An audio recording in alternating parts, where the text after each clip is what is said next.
Now, Government of National Unity partners have been very clear. The ANC cannot ride roughshod over them. Twice they objected to Finance Minister Enoch Godongwana's proposed budget, and now he must table a new one on May the 21st. Economist Azar Jamin says investors are familiar with delayed budgets in countries led by coalition governments and should not be spooked by South Africa's budget back and forth. I do think that it will be third time lucky.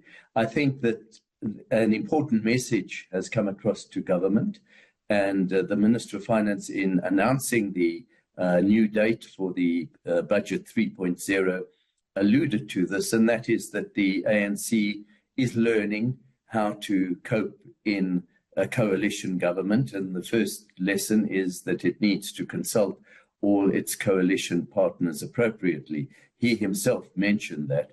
And as a consequence, I think that there's going to be a lot of input from all the other political parties. And one of the key messages that most of those who, even those who actually supported the 0.5% VAT increase, but who were against supporting the original 2% VAT increase, they all said that their message was that one should be looking on how to trim government spending, and in particular wasteful expenditure. On the face of it, the message could have been seen as being negative. But I think international investors in particular, who determine who have a huge influence on the rate of interest that government has to pay on borrowing money, have seen this all before in many countries where there are coalition governments.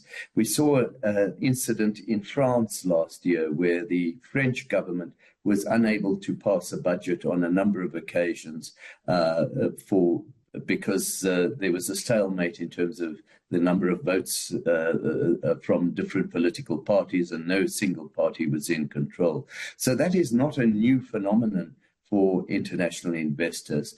I think the important message that came across is that South Africa is actually a vibrant democracy, and this is democracy in motion,